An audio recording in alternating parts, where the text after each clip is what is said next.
Hey, what's going on, everybody? This is episode 3 of 10's Hip Hop Unfiltered. I'm the host, Zoe. Got a couple of homies with me, man. We got Kehlani as always. We got my boy Henny, the God, and we have a guest with us today, Adam. How y'all feeling out there, man? How's everybody doing? Good, a little rainy, a little sunshine, normal Texas shit. For sure, man. Man, it's been a rough week, but fuck it. I'm hey, here. Man, that quarantine life is a bitch, but we're making it. We're still here, 3 weeks strong, so let's keep it going, man. I'm an essential motherfucker. Hey, essential. So, boy. Man, we got some really good topics today. As we always do at the top of the pod, we're going to just go ahead and just, jump right into it. We always take a look back and just kind of revisit one of the older albums or an album just from, the last couple of years. So today we have Post Malone's debut mixtape album, whatever you want to call it, Stoney. Came out about 4 years ago, and it was, largely introduced Post Malone to the world there. They had singles like Congratulations with Quavo, and of course, White Iverson, how could we forget? I want to know y'all's opinions on that. How has it aged? What were your thoughts on it then, now? Adam, let's start with you, man. You know what, man? To be honest with you, bro, I never... At first, I never really gave him a listen. Like, I would listen to his big tracks that made it, but I never really listened to the album. But at the time, I knew it was very big, just never gave it a shout. But really sitting back and listening to it, man, that he did his thing for his first album. I really sat down and listened to him, what he was saying. It was really, really good, man. He for a kid from Texas, man, to not ever, to pretty much be, nothing. And to come out with this first album and to do what he did, man, he really did well with who he had on the album. He had Kehlani on the album, like you said, Congratulations, White Iverson. He had a lot of big hits. But his intro was really good. The Whiskey song was really good, man. Another big one was that Go Flex was a good song to listen to today. As it's gone over time, man, I would probably say people still listen to it, man. It's got relevance to today still. It's got some good jams on it. Kehlani, man, how you feel about Stoney, man? I know you gotta have an opinion. I know you like Posty, man. How you feel about that? It's funny, when I first heard White Iverson, I ain't really fuck with it. I didn't listen to it. It was one of those songs that grew on me. And then once it grew on me, I went back to the album, and man, that's probably one of my favorite albums. Like, and in the sense, if you've broken up with anybody, I know I Fall Apart is definitely going to be the song you've listened to. Money Made Me Do It with 2 Chainz. Everybody knows Congratulations. Phil actually put me on Kehlani. Like, I didn't really ever listen to Kehlani before that song. Patient. Like Adam said, Broken Whiskey Glass. That's a very, very underrated song on that album. Man, and it's grown over the years. I want to say it's his best album, which is crazy because it's his first album. And I've listened to all his albums, and he's grown, don't get me wrong, but I just think how fast he just came out and just surprised the world, man. I'd give it an 8 out of 10. Okay. It's going to be one of my favorite albums. It won't be top 10, but yeah. Okay, strong debut feeling for that. Kim, man, how you feeling, man? Yeah, same for me. Like, it's still got a lot of replay value to this day. Like, it's barely any skips. Like, you can roll through this whole album smooth. Like, I didn't find anything wrong with how he put it together. And then, like they were saying, he got some features on there. Like, he came with it for his first album, especially from when we used to just see him at South by Southwest. Like, nobody even at his boots really, but he was still throwing that same song. And then to see that White Iverson blow up like that with all them streams and numbers, when we already knew about the song like years before when people weren't messing with it. So that's the crazy thing about that. Facts. And it's crazy because, I mean, we all kind of know what white people's history in hip hop has been. Usually they do numbers, you know what I mean? And so I think I had a pretty kind of interesting relationship with, I guess, how Post Malone's music when he first came. I'm not gonna lie though, I was jocking White Iverson. White Iverson, I thought that was hot when it first came out. Went hard. I'm in the living room, boy. Hey, but Man, you know what I mean? And I wanted to see kind of what he had in store for later. And I think this album did give us a piece of kind of just where Post did want to take it with the music. He didn't give you, straight country right off the bat. But what he did do was give you just enough of that alternative vibe, still using trap beats and shit like that, to where you still felt it was hip hop, but it wasn't too far of a departure, but it was still something a little bit different and refreshing. And like all y'all said, on my listen back over the last few days, man, I was like, damn, this is a well structured album. There weren't very many misses on there, man, and I mean, he really, really bought something fresh and I guess new to the scene. Not necessarily new as in, he was the first person to do it, but it was definitely something refreshing at the time. So yeah, definitely it was a new vibe. That It was ASAP like, Yams tribute went hard too. That Too Young. yeah, absolutely. I felt like it was more like rock inspired, and like even though like Lil Wayne tried it, he actually that is his style. So I think that's what kind of stuck out with most people. And then you had to either fucked with it first, or like me, you just I adapted to this shit. So Right. And I don't know that Lil Wayne, it's weird to say this, I don't know that he had the chops to do a rock album, you know what I mean, where Posty can actually sing and shit like that naturally. So I think, like you said, it does come a little bit more natural to an artist like Post, where it's not really as much of a reach as it might have been for like Wayne or somebody else like that. Having to do all the auto tune with it and shit. Yeah, man, that really throws a lot of it off. that throws a ton of it off, man. But I mean, overall, it looks like the general consensus is that most of us, loved the album, or at least liked it. I mean, obviously Post has done quite a bit since then, and we can kind of see, the departure in his work now, where he's going almost full on rock. But just leaving off on that topic brings up kind of an interesting point. With the internet age, we've kind of seen a big boost, I guess, to artists where you can actually, blow up overnight, where we see singles go, top 10 Billboard when they don't even have really any discography to back it. So we've seen it work out good for somebody like Post Malone. White Iverson was really their debut, and he ended up doing really well. He's, one of the top selling hip hop artists. We've also seen it go really bad with somebody like Designer, who gets a #1 smash hit with Panda, and we haven't really heard much from him since. So you've seen both sides of the coin, guys. Overall, do you think this new age of, having so much at your disposal internet-wise for an artist is good or bad for music and artists as a whole? Henny, let's start with you, dog. With that, I'm gonna say it's good, because the good would outweigh the bad. Because usually when somebody making a hit, it's not by accident. They usually gonna come back with something to support it. I mean, it has been cases like, oh boy, with the Mo Bamba song, like. He still might be in the cast. That's the last time I seen him. But yeah, like I'd rather roll the dice with it though. I mean, see what's out there. Like, we gonna listen to enough music to where if they drop something else, we gonna be like, nah, that's it for you. Like, you good. You can sit down now. Now let me ask you though, on that, let's say an artist does drop something like a Mo Bamba, but doesn't have the discography to back it, kind of like I was saying. Do you think that hurts you, where, the first thing we do when we hear a Mo Bamba, we go looking, what else does this artist have? What else did they put out? Do you think it hurts you when they see that you don't have anything else backing it? Or do you think that it just makes the hunger a little bit more? I mean, if they in the right spot, it should make you hungry. It should make you want to drop another #1. Like, I know more from consumer. Do you think that it makes consumers kind of let down, or do you think that it makes us more hungry? Oh yeah, it makes you want to see like what else they got out there next. That's how I look at it. I'm like, okay, well, let me see how his next song gonna hit. So he automatically gonna get another listen from me just based off of that. Bet, man. Adam, man, how do you feel about that, man? How do you feel about artists blowing up overnight? Man, I think that I think it's a good thing, man. I think SoundCloud's a good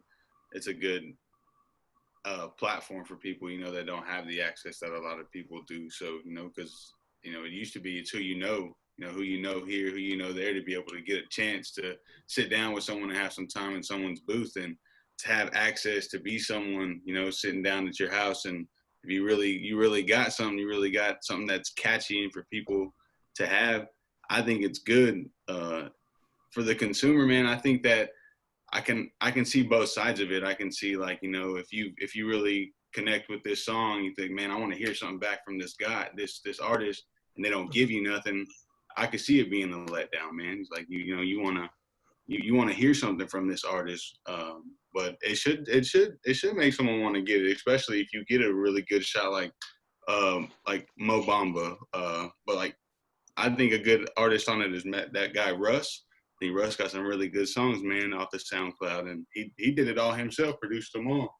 But I think overall it's a good platform. I think it's good for music, in my opinion. That's a fact, man. I definitely agree with you. Kenway, man, what do you think about artists blowing up overnight, man? How you feel? I'm a backbone off kind of what Adam said. I think, yeah, it used to be who you know and stuff like that. You could work hard, but you still had to know somebody, get your foot in the door.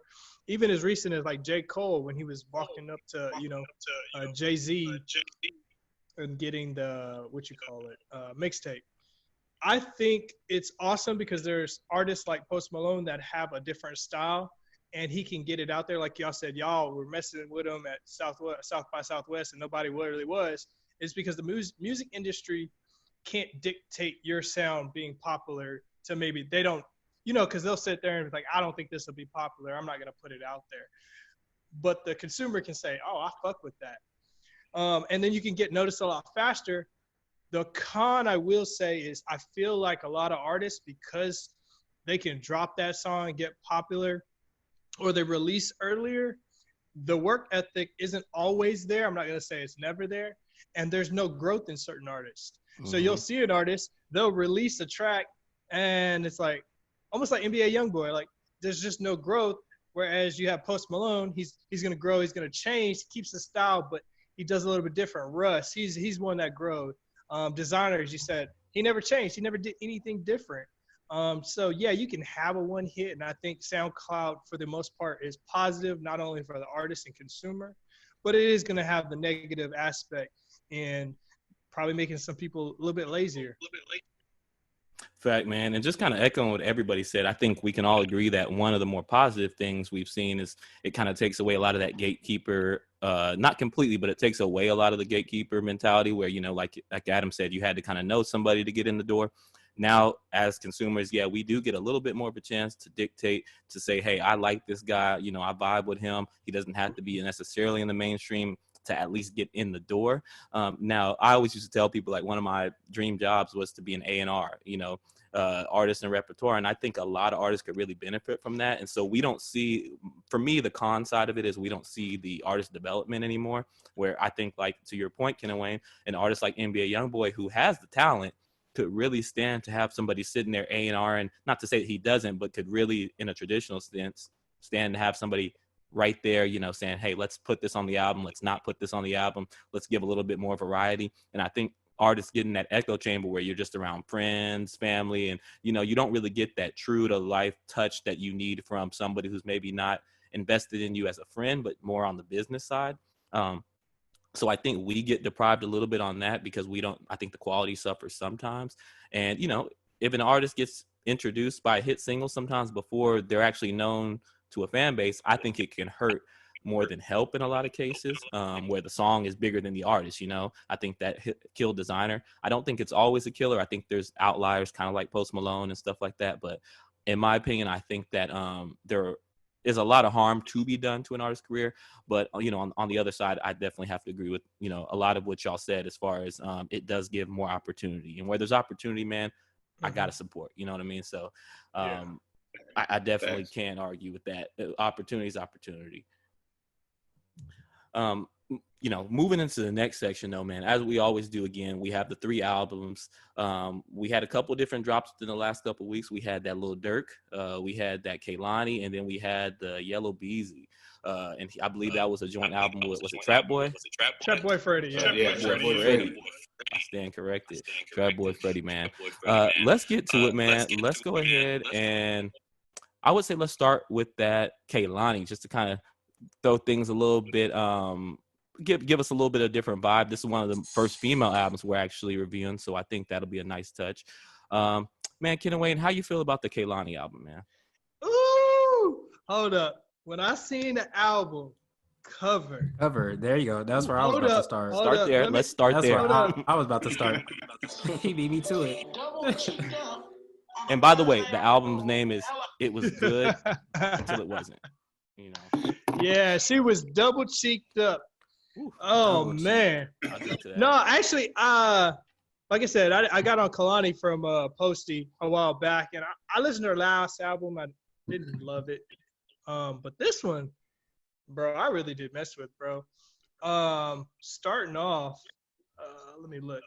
What was that song? She had your song Toxic. Toxic, Yeah, right bro. out the gate. Toxic. Okay, right out the gate. It was speaking to you. Yeah, no. But here's it had like Drake vibes to it. Like if Drake was on a remix to that song would be flames right there. Then Bad News and the Lexi's outro. The Lexi's outro kind of surprised me because that was a good friend of hers that passed away. And she can't. I wasn't expecting because you go through this R&B album and she killed the album. It's all up and here. And then Lexi came. I was not expecting the hip hop aspect of that, but nah, man, of course it's probably closer to an R&B album, but I give it an 8 out of 10, man. Like I really did vibe with it. It's one of those albums, of course, you gotta be in the mood set. Because when I first tried to listen to it, I was like, okay, hold on, let me go back to my trap music because I'm not in the mindset to be listening to R&B. But once I got back to it, bro, she's singing her ass off. Hey, she got a lot of ass. She's singing a lot of so she can stay double cheeked up on the album cover because I'd be watching the cover while I listen to this music. But yeah, she killed it, bro. So in conclusion, you liked the Cheeks and that made it a good album. no, the Cheeks got it to 8. Okay. It was probably like 7.5. Y'all don't know I don't do the half. The Cheeks but leveled the Cheeks it up. got it straight to an 8. Boy. That's fair. Fair point. The Cheeks leveled her up just a little bit. Henny, man, how'd you feel about the album, man? Once again, off rip, that cover art with the high waisted. I said, okay. You gotta have ass to pull that off. I'm sitting here watching it on my phone like this, just opening my phone like, yeah, what song is that again? Oh, okay, that's the one. All right, closing my phone back, open it again just to see the cover. Like, which one is? Okay. But yeah, besides them things that's hanging out, them tracks, yeah, it was smooth, man. And y'all know I really got to be in the mood for like some R&B type shit, which is very rare nowadays for me.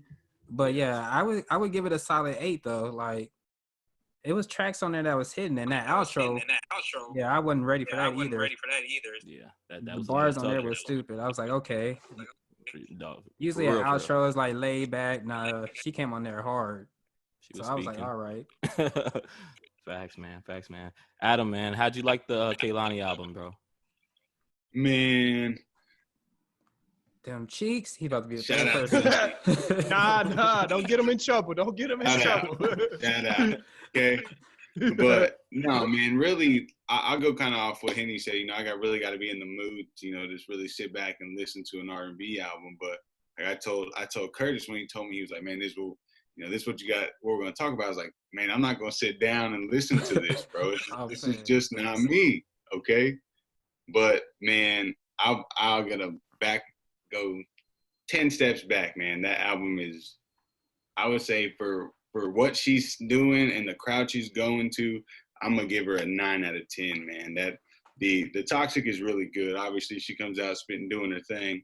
But Water was a really good song that I really got a good vibe to, as well as the Change Your Life, man. She's really talking to people with what she's saying. This is how I feel. She's really addressing her crowd, man, and she's doing what she's doing, man. She came up out of nowhere, kind of how we were talking about, and she's doing her thing on the charts. I give much respect to her.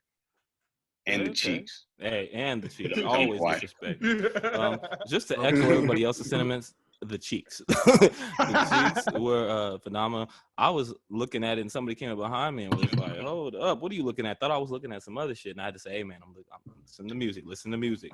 But I'll say this, man. Kind of like Henny and Adam said, more so for female R&B, I really got to be in the mood, and it really has to kind of speak to me. I do like R&B. I'm an R&B guy, but the female stuff, I gotta be in a certain kind of vibe. And man, soon as track 1 came on, I was like, okay, she's hard hitting with this album, Toxic. And then I fuck with Tory Lanez, that Can I. So I love the sequencing of the album. I think the production was next level.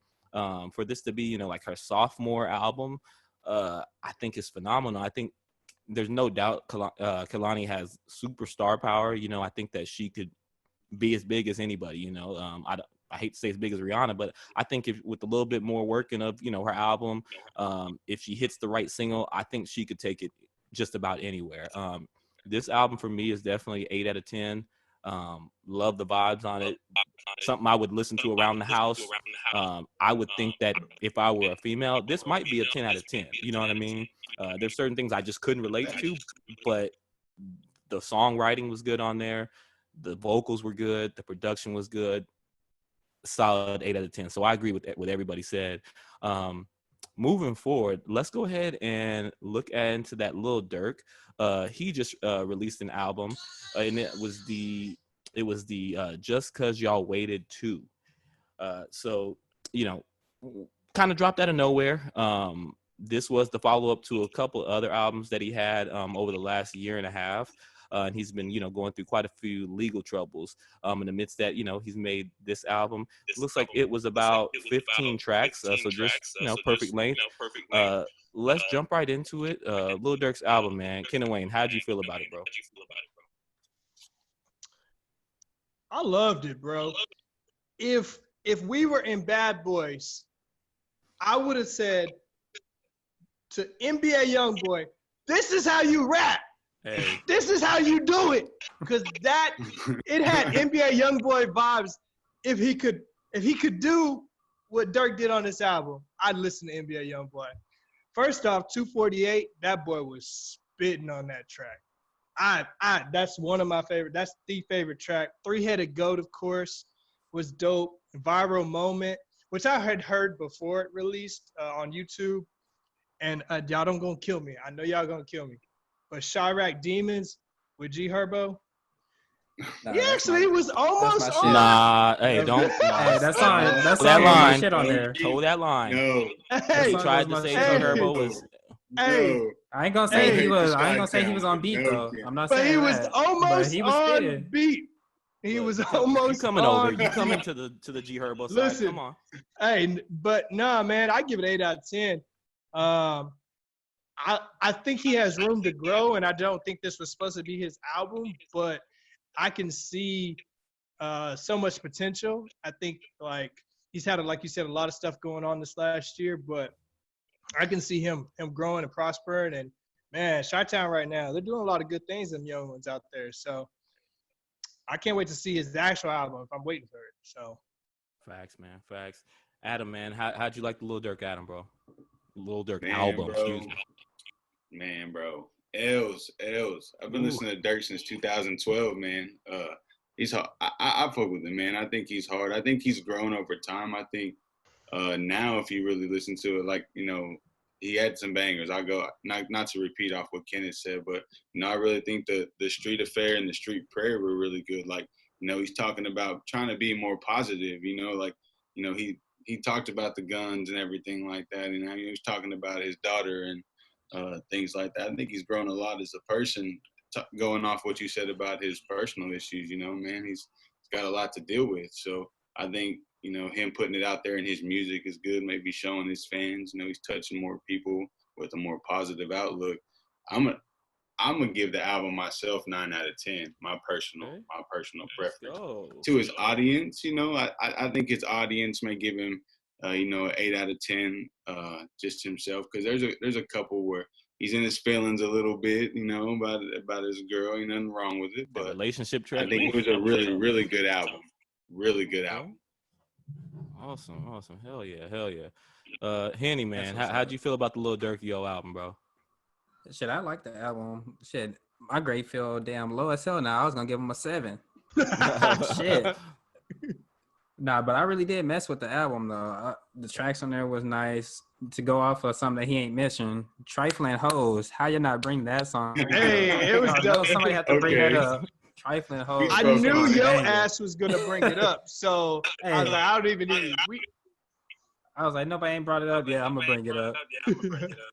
But yeah, that turned myself in. Like, it was smooth. The whole album don't got no skips in it really.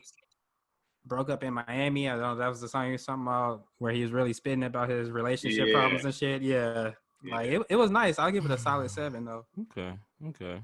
Bad. Yeah, man. Definitely been a big fan of Lil Durk for a minute. I love that Sign to the Streets 3. That's my tape, dog. I love that front to back. This album I didn't quite love as much as that Sign to the Streets 3, but I definitely thought it was consistent. He stays kind of right on par for the course, I guess, with the type of content that he's putting out. There was definitely quite a few standouts, or at least a few standouts that I would say probably make it into rotation this week. The lyrics were good. I like Durk. I like auto-tune Durkio. I didn't love the relationship joint. What was that? Broke Up in Miami.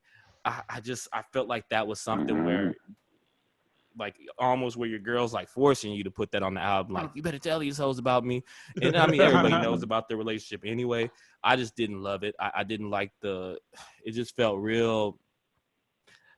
That song right there pushed the album down to a 7 to 10. It was an 8 out of 10 for me. That song alone pushed it down to 7 out of 10. I didn't like hearing that.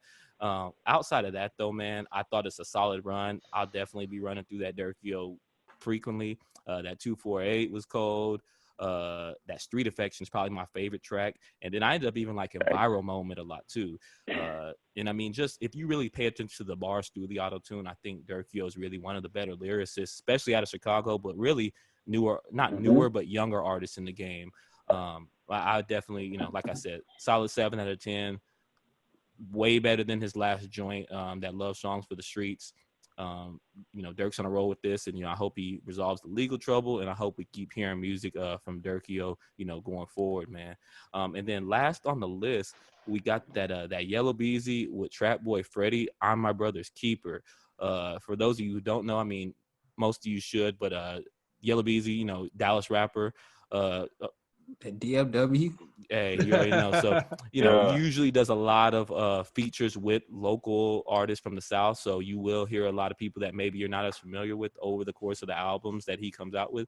I want to hear just, how you guys like the album overall. Adam, let's start with you, man. How'd you like that I'm My Brother's Keeper? Man, bro, I had downloaded it and I was like, I'm finna be live, and this shit was some bullshit, guy. Try to tell you, I like Beezy, man. On a real note, when he came out, I really thought he was hard, man. But what he did with Trap Boy, bro, I cannot condone it. I can't co-sign it, man. Rax was a good song. I'll say that. Rax was a good song, and On Your Head, I'll give those two. But after that, man, I can't do it, bro. I can't do it, man. I'm from Texas. He's from Texas. He knows better than to do something like that, bro. Yeah. He knows better. Fact. Henny, man, how'd you feel about the album, bro? Yeah, I had to give it a 4. That's the best. He's like, that's the best I could give it. I mean, just probably because there's only 4 songs I could mess with on there. Of course, I'm gonna bring up the ratcheted song on there. Throw Them Dollars. You know that's gonna be in the strip. as soon as this COVID over, Throw Them Dollars is gonna be at every after hour spot, every strip. That's a banger for that. But besides that, man, it's not really much not much replay on here. No, I agree. There wasn't a whole lot to go back to, man. Just looking through the track listing. My bad, Adam. I cut you off right before you gave it the score, bro. How'd you feel it went on your score meter? Man, I feel bad, bro. I had him at a 5 of 10, and he had him at a 4 of 10, bro. So I'm gonna have to go down a little bit now, man. I'm gonna have to take him down to about 3. I give him 3.5. That 3.5, like Kenna Wayne, that 0.5. Hey, that 0.5, man. We got a 3.5. We got a 4. Kenna Wayne, man. Are you gonna be the Texas savior? How you feel, bro? How you feel about that? Man. Yeah. Adam actually put me on Yella Beezy, to be real. Okay. We were in the parking lot one day. He was like, hey, you got to listen to I was like, all right, let me listen to him. But this shit was trash, bro. Throw them dollars was the song, bro. Hey, I might play this. Hey, have the females over. You know what? I might have a temporary strip club here and play that song. I really like the Drink Up in My Cup. Just because, But there's a lot of skips, bro. And I really fuck with his song. He just came out with Headlock. You know what I'm saying? I mean, I'm not saying it's the best song, but I was like, all right, let me skip this motherfucker. That's how I went. It went, let me fuck and then skip it. Like, I give it a 3 out of 10. Like, I was like, damn, y'all giving it. I almost gave it a 2, but I was like, nah, the nigga from Texas, and then that Throw Them Dollars song saved his ass. But yeah, he almost got a 2 in this motherfucker. Ooh. Hey, he got that 4. He close to my hometown. That's why he got that 4. Yeah, no like, love in these ooh. streets from my boy Yella Beezy, man. You know, I wish I could come on here and Lie. yeah, man. I didn't like it, dog. I hit Kendrick early, and I said I hit the group chat. Matter of fact, early, and I said, "Are we reviewing that Yellow Beezy?" Because I was like, man, I don't have nothing positive to say. It's better than the Nav album. Hey, it is, but that's not hard to do. That Chris Brown. That nigga Nav came on there rapping like Apu from The Simpsons. Man, let me tell y'all, bro. I had good hopes for this album because that first track, like Adam was saying, that Racks, man, I said, okay, hold up.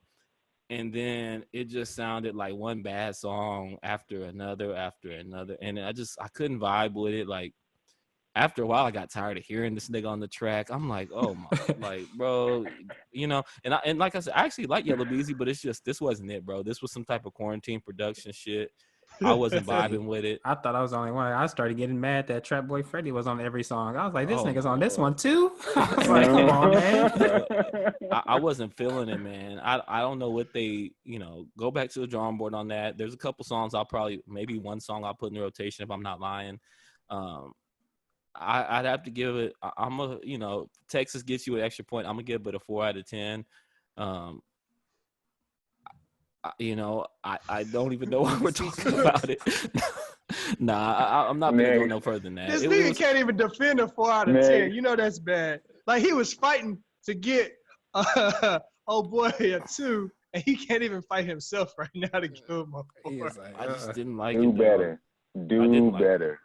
And honestly, I said maybe I'll be the only one. And once everybody else killed it, it made me feel a little bit bad for the homie. Like, damn, like I gotta say something.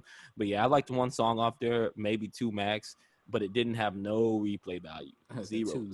No. I might never play that again. Hey, but nobody can say we ain't standing up for Texas niggas. Everybody gave that nigga he got 2 extra points from me.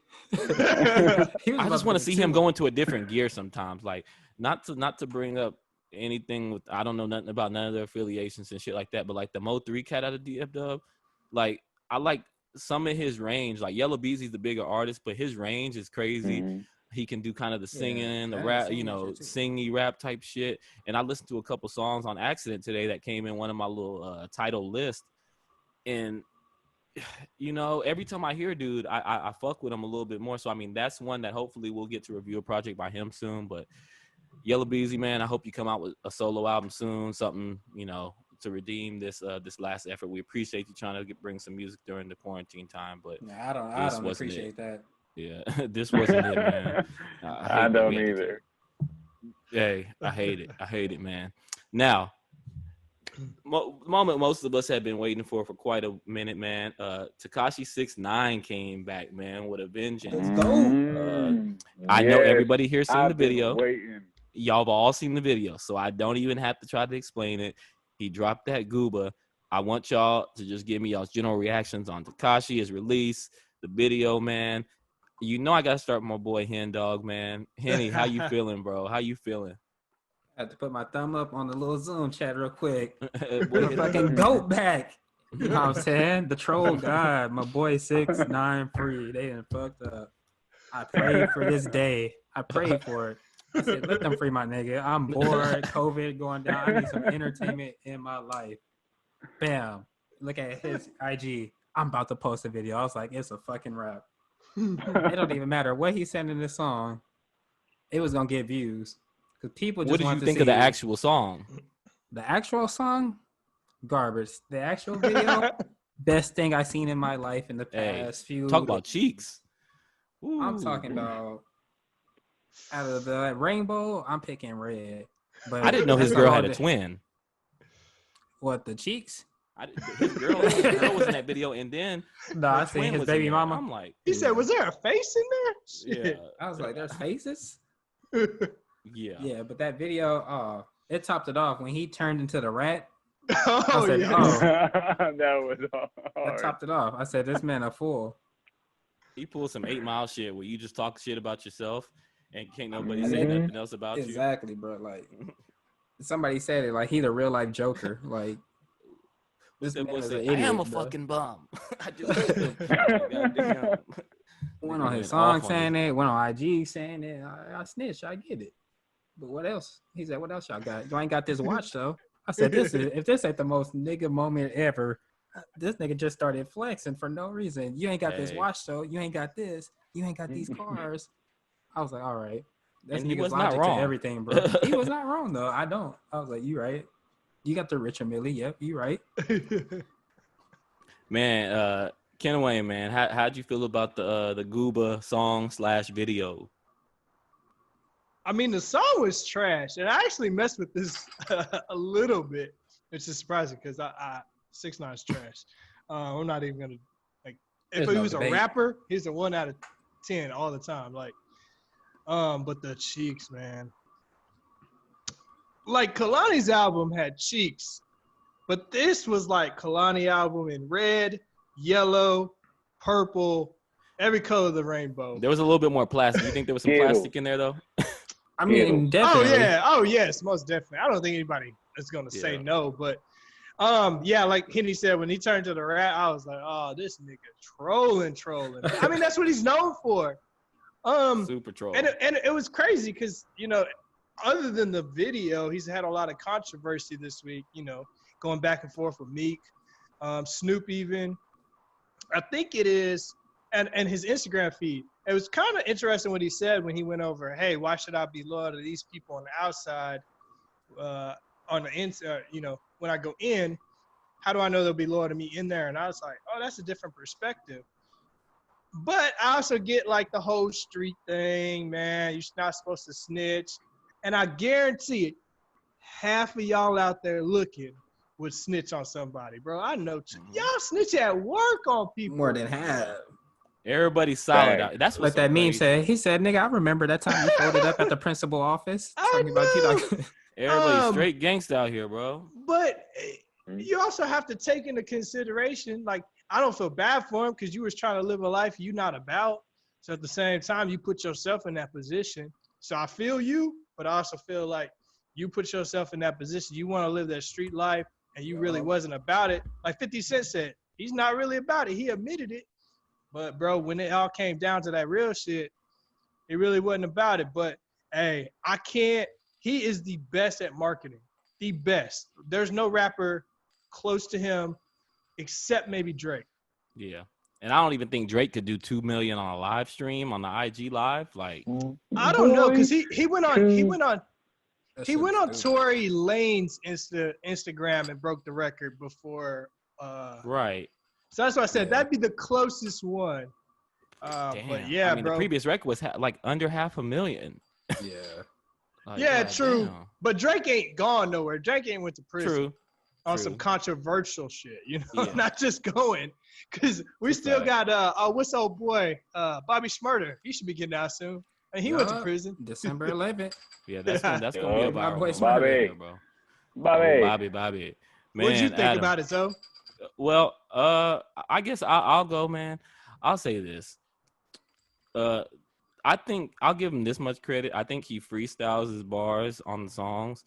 This nigga said, I tell a nigga don't dick ride, don't blick ride. Like, how you go with a bar like that? I was like, okay. I mean, the beat was kind of fire. I'll give him that. Yeah, He always got them beats.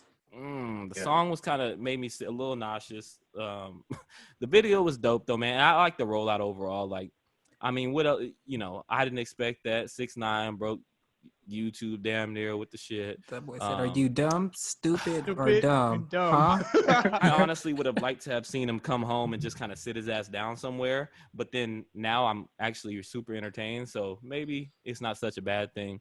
Overall, I mean, you know, I don't really have no feelings for him because I'm not in that type of shit. But I just hope I hope the guy knows what he's doing, man. You know, I don't really think there's too many people out here who would actually do something to him, to be honest with you. I think a lot of people do a lot of this and a lot of cap shit.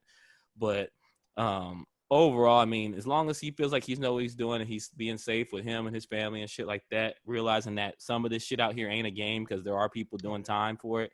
And obviously it's for my entertainment because I don't have a vested interest in none of this shit. But, you know, video's entertaining. The IG Live was entertaining as hell. I don't think half these dudes, to Kenway's point, would really stand 10 toes like that. Like, everybody can say they would look 40 years in the face and be like, I'm going to take that on the chin. Like, bro, until you're facing 40 years, I think everybody has to shut that down. Like, I'm not even saying I'm not condoning what he did. I think it's wrong. But until you are actually staring 40 years when you got a girl or some kids or a family, because life moves on without you. You know what I mean? I'm not even finna get on no preachy shit, but just I'm gonna leave it there. The video was cool. Tekashi trash still. I'm gonna turn it over to you, man. How'd you feel about the goddamn video, man? All right, man. My little nigga's a rap, bro, but the little man is entertaining and he be freaking doing numbers, bro. Like, you can't hate that a rat comes home and is doing more numbers than you. Just like the man said, bro. It's on his legal stuff, man. Co-signing what everybody said. You know, you ain't not gonna preach on it, man. I think he did what he had to do. Can't agree with it, but hey, man, he's his own person. You know, he has to live with his own choices. Mm-hmm. But on his music side, though, man, I agree. I don't think he's that good of a lyricist, but he's a very, very catchy artist. I think when it comes to the young crowd, he doesn't give the right message, but he's gonna do numbers. He's gonna run it up, whether or not people like it or not. Right. I don't personally listen to him, but man, I think he's a little young cat that's gonna do what he wants to do until someone shuts him, makes him be quiet, man. Let me ask you this, Adam. Yeah. What do you how long do you think he can sustain this type of shit? Because right now it's like the perfect kind of storm where we're in this quarantine. We ain't had no entertainment for a minute. He's fresh out. It's hot right now. Do you think he can actually have a sustainable career on shock value, or do you see this shit fizzling out? What do you think the sustainability of this shit is with him? You know, never really thought of it like that, but I can see the point of view, man. I think that if he doesn't come with any good content, yeah, man, I think he'll personally fizzle out. It's gonna take him wilding out, you know, doing something crazy and outlandish again to do that, man. But with him, personally, in my opinion, I think we're gonna hear about this young fella until he wants to be quiet or until someone makes him be quiet, man. To be honest with you, bro, I really do. He's gonna keep being loud and in people's faces, man. As you don't long as like it, social media around, he about to be around. Yeah. Yep, 100%, man. I could see him transitioning more into like a media personality role where maybe one day, 5 years from now, you know, dudes who are younger, maybe like, you know, 12, 13 or younger than that, who didn't really mess with the 6ix9ine shit, they only know him as like an internet personality. And like, you know, those of us who are around for these moments, maybe we'll be like, man, homie used to be a fucking rapper. You know what I mean? Yeah. I think he has a career as a media personality on IG and shit like that. But to Adam's point, I mean, you know, we're in a microwave goddamn time. Like, if you ain't putting out shit, quality music, like, yeah, after a while, people gonna get tired of your ass, and it's like, okay, where's 9-6? Like, where's the next nigga up? Because we're tired of his shit already, you know? I think, though, it's almost like he's like the Jackass version of rap. Like, we watched Jackass, and they was doing stupid ass shit, and you're watching, and you're like, what the? But you're entertained, so you're watching this shit. And he does the stupid shit, like the race, like when he was with Trey Songz trying to sing, like he does that stupid shit to keep you entertained. So it's really not about the music. Like, if you think about it, you listen to his songs and you're like, hold up, wait, how is this nigga still relevant? But then I took it back and I was like, oh, this is Jackass. This is just Jackass in 2020 with a rainbow-haired nigga. Like, that's all it is. Music is the backdrop, really. Basically. And I feel like a lot of artists are doing that, like you're saying, like where the music isn't necessarily the main draw and you're more drew into the personality, and then okay, well, because I like the artist, let's see what the fuck they got going on the music side or whatever. You might give it a quick little listen. I don't know, man. Maybe his Spanish album will be better because homie got it with the hip hop He be album. mixing it in there. He be trying to mix it in there. He threw a be bachata line in something there. Yeah, the bachata. I was like, oh, I said he's signaling to that Spanish album real quick in case y'all Yep. didn't know. But yeah, man, I agree with everybody. I mean, I think it's entertaining as hell, and it'll be exciting to see what Tekashi's next move will be going forward. To be honest with you,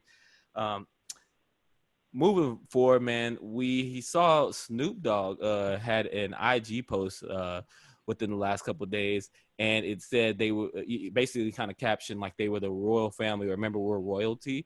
I believe it had 6 rappers in total on there. It was Dre, Pac, Cube, M, Biggie, and Snoop. I want to know how y'all feel about that being, I guess, the iconic royal family of rap. Ken and Wayne, I'm going to start with you, dog. How did you feel about that post? What did you feel about the artist that he had selected in there?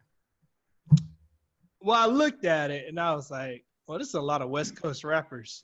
But the way I viewed it at first was this is Snoop Dogg's top 5 from his perspective. Because obviously Snoop's going to be on there. So that leaves 5 others. I didn't agree with it all the way.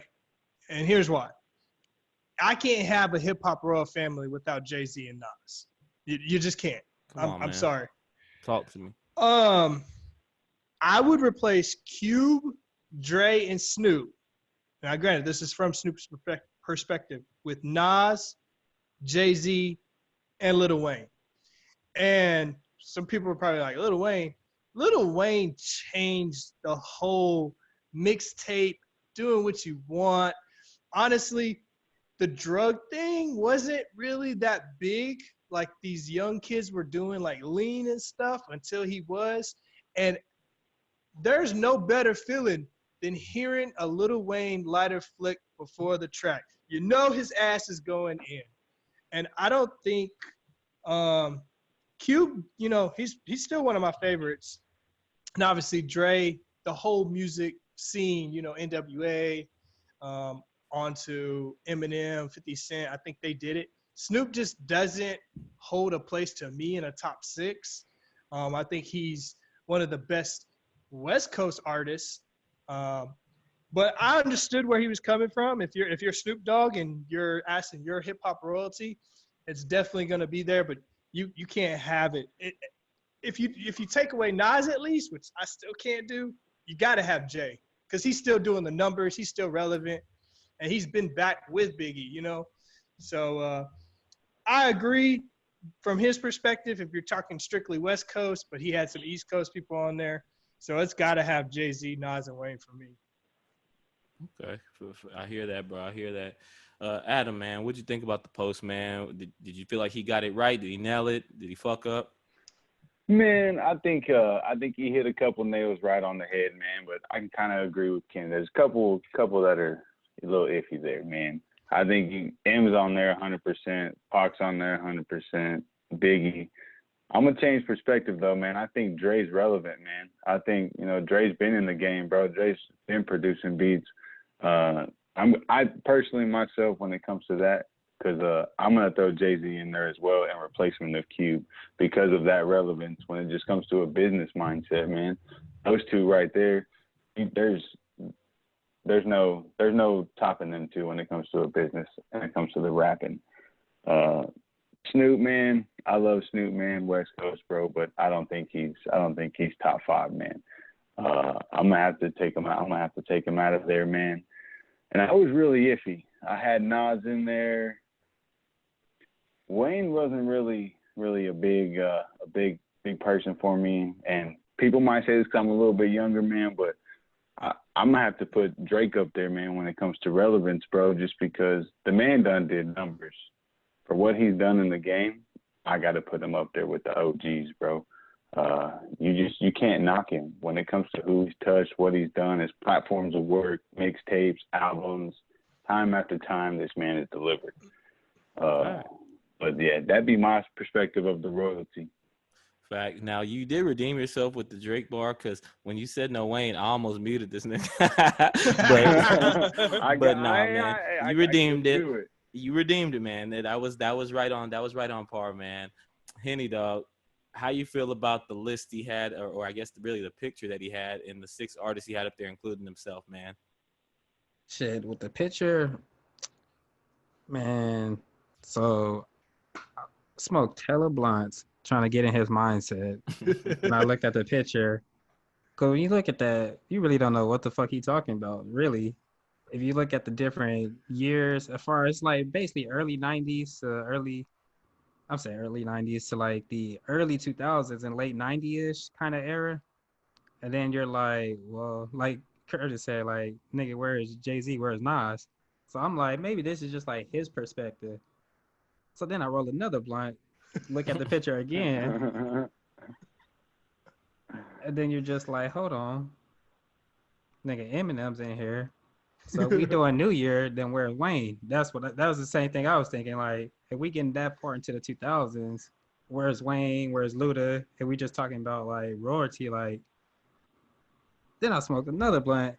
And I was like, maybe these just people like we forgot in this time. And then I'm looking like, nah, Ice Cube is in movies. We see his face everywhere. Ain't nobody forget he royalty. Snoop, we see you everywhere. Like, you ain't forgotten.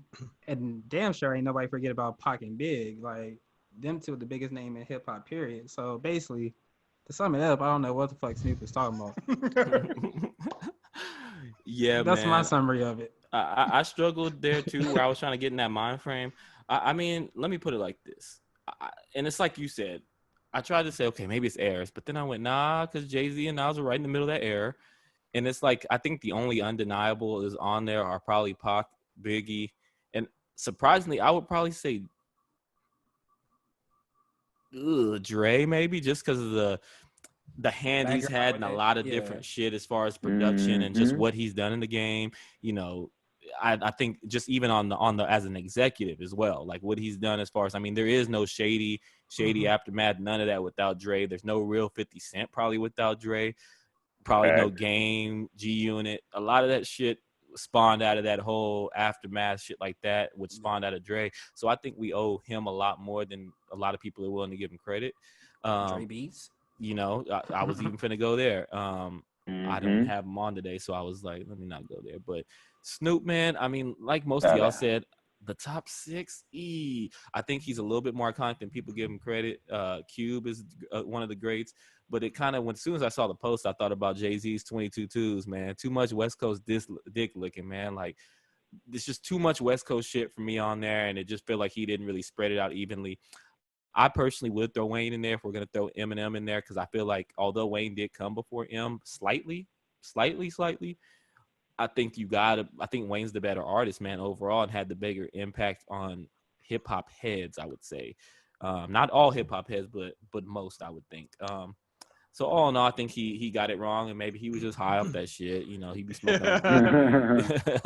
Yeah, the reason I put Wayne, it was mostly because when you think about it, Wayne kind of put the South on. Like, yeah, you had Andre 3000 and Outkast first; they originated, but he blew the South up. Then you had him bring Drake in, who blew Canada up. Young Money. Because now you have Tory Lanez, The Weeknd, all those. And let's not forget, Nicki Minaj was. That's what. Yep, Nicki Minaj. So then I started thinking. I was like, that's the reason I replaced Wayne with Dre. That's who replaced Dre for me, because Dre was almost in there, and then I had to put Wayne.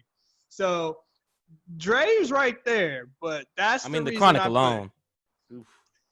And the NWA beats, I get it, but for me and my era where we grew up. Hey, when we grew up, and that's what Drake's light skin too. That's what I'm saying. When we grew up, man, all the mixtapes, and bro, I don't know. Drought 3 is always gonna be one of my favorite. Dedication. Man, you know, back in the day when you was making the CDs, I'm showing my age, and you made the bootleg ones, and you making about $5, you know. You're on the game.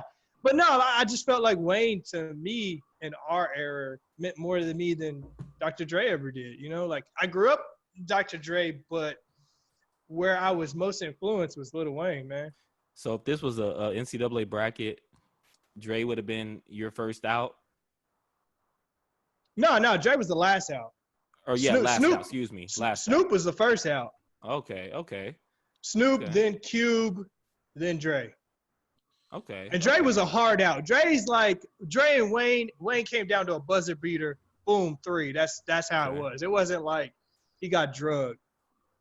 All right, man. So it's that time again where we kind of show you all a little bit of what we got in our current Serato, our rotation. Let's go ahead and start with the Hen Dog, man. What current 5 songs you have in your rotation, bro? Right now, couple Migos track. I got that Migos Taco Tuesday. Cause I was listening to that bitch yesterday while eating Taco Bell. I ain't even gonna lie. It was not Tuesday. That shit was more fire than I thought. And it definitely was not Tuesday. And then I got that Migos Racks 2 Skinny. They just dropped that little single. That shit fire. Young Dolph Sunshine. That bitch eat. Okay. You know, I always fuck with Dolph. And then I got 2 throwbacks. I got Kodak Black, the Like That song. And then I got Tupac, It Ain't Easy. Because ain't shit in life ever easy, nigga. I feel that. All right, man. Adam, what's in that rotation, bro? Man, bro, I got a couple little mix-ups. So I got my boy Kevin Gates, man, Still Hold Up. I think that's hard, bro. I got jam my boy Gates all the time. Body Count, man, by Mozzie. Man, that's off his new album, man. If you ain't heard that, you need to go jam that, boy, Mozzie. Work of Art, John Connor, bro. I don't know if you ever listen to John Connor, Mr. Zoe, but try to put you on there, man. Definitely. Kind of look like him too, bro. Yeah. Nah, man. And then I got Call Me Human, man, by Skip Marley, bro. It's shout out to Justin Gagey, man. Won the interim title over the weekend. That was his walkout song.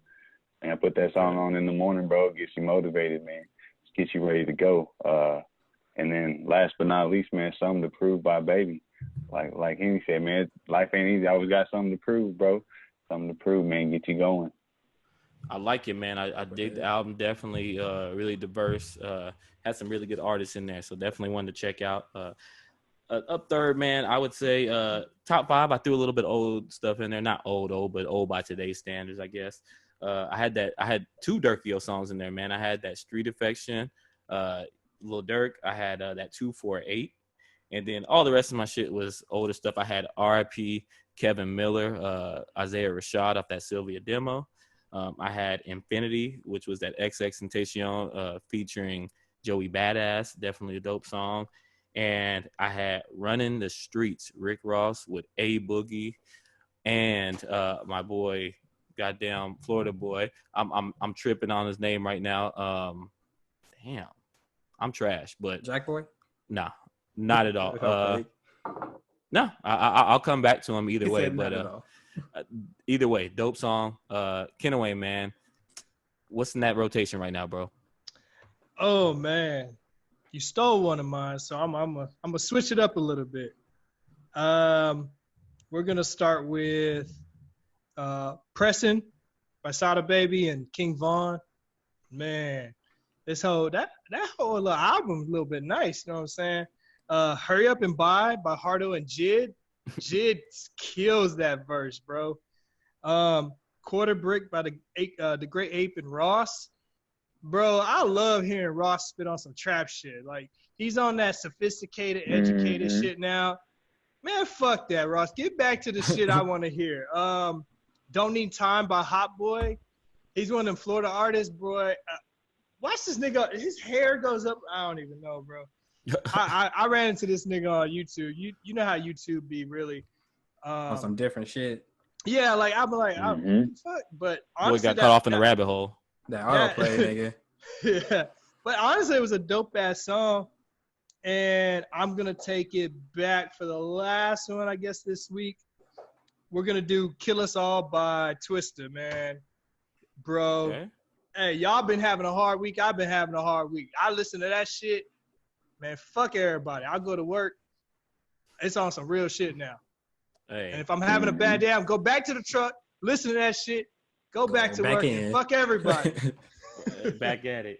Man, hey, good list by everybody. Man, last the artist, I can't believe I forgot. Denzel Curry, man, was the third featured artist on that song. I'm tripping, tweaking. But I love y'all's list. I'm adding all that shit to my rotation, man. So, in conclusion, really, what we like to do at the end here is our outro, where we just kind of give everybody the platform. Got a couple, 30 seconds to a minute to kind of just give your shout outs, draw attention to something you're watching, maybe some music you're listening to, or album that you think people are sleeping on. So we definitely want to just give you the floor. Henny, man, let's start with you this week. The floor is yours, bro.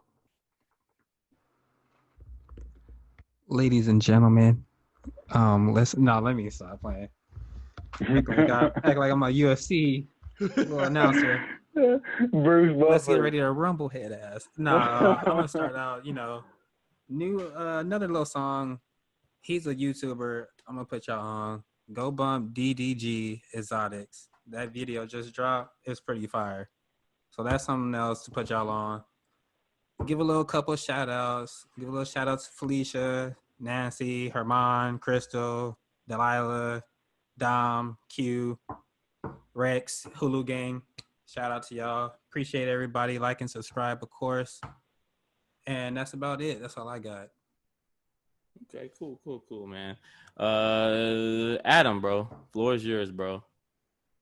Hey, man, first and foremost, bro, I appreciate y'all for having me, man. I appreciate y'all letting me sit down and chop it up with y'all. Anytime. Man,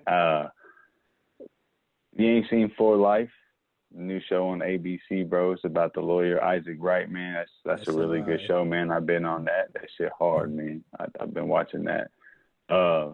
Big shout out to my to all the mothers, man. No, Mother's Day was just happened, so I hope everyone had a good Mother's Day. And shout out to my wife. I got a little baby girl on the way. 6 to come in. So, man, I just appreciate y'all, man. Shout out to the niece, bro. Huh? Yep, Uncle Curtis. When are you expecting, man? Man, we got she's due July 20th, man. Okay. So we're right around the corner. Hence the roses in the crib, man. Ooh, yeah, close. So you goodbye game room. You gonna be a new papa? Yeah, man. First time, man. Well, congrats, man. Fatherhood is definitely a beautiful thing, and definitely welcome. I'm waiting on these two, to go ahead and these two will be joining us whether they want to or not. You know what I'm saying? But definitely a beautiful thing. Cherish that, man. But congratulations. Appreciate that, brother. No, for sure, bro. Kenaway, man, you got it, bro. You got it. Well, episode 3 is brought to y'all by Gummy Bears and Ass Cheeks today. I just, man, everybody. No, I appreciate everybody just riding with us. Man, hit us in the comment section. Tell us a subject that y'all may want us to talk about, because we really do this for y'all, man. It's like I said before, it's a barber style. Be the guest in the barber style. Put what you want to talk about in the comments. We really do read it. I really do fuck with it. If there's something interesting for y'all, and if we trash, give it to us. Let us know we trash. Hey, like on a serious note. Let them know. Don't hurt my feelings. Yeah, I ain't got none of them. That's the light skin. But yeah, fuck with us. Like, subscribe. Tell all your friends. Fuck with us. And if they say we trash, let us know they said we trash. And keep fucking with us, though, because, we're only going to go up from here. As you can see, this is only the 3rd episode. We might duck. Yeah. You feel me? Henny finally got a mic. You know what I'm saying? He off the Section 8 internet. So, know what I'm saying? But yes, holla at us. Yes, sir, man. Basically, I just want to say, man, much appreciation to the crew here today, man. Y'all did great. Really, really good opinions on all the shit we talked about. Just kind of echoing what everybody said. Definitely like and subscribe. For a second. Like and subscribe, please. One of the other things I'll say, Netflix, man. If y'all are struggling for some shit to watch, I would say The Bodyguard is a great series from the UK, and there's a movie I've been trying to get Kenaway to watch, man. It's called All Day and a Night. He's a poetic ass nigga, so I think he would fuck with it. Very, very good movie. Caught me off guard. One of them shits that was just on the TV. You're doing some shit. Like, I'll just put that on. And ended up not doing what the fuck I was supposed to be doing and watching that. So it took me away from what, you know, some work and shit like that. But outside of that, I don't really have a whole lot of other things to kind of give a shout out to. Kendrick actually handled a lot of the shout outs today that I meant to kind of give out. So good job, Henny, and stealing those from me. But outside of that, man, we appreciate all the love, all the support. Every view is appreciated tenfold, man. We, you know, want to send a special shout out to Adam. Hey, once we get ads, don't start skipping them ads. Hey, do not say nothing when you see ads. That means we're getting a little bit bigger and better. Adam will be on again for sure, man. We'll try to get you on before the schedule gets real hectic here soon. Appreciate you. I'll be back.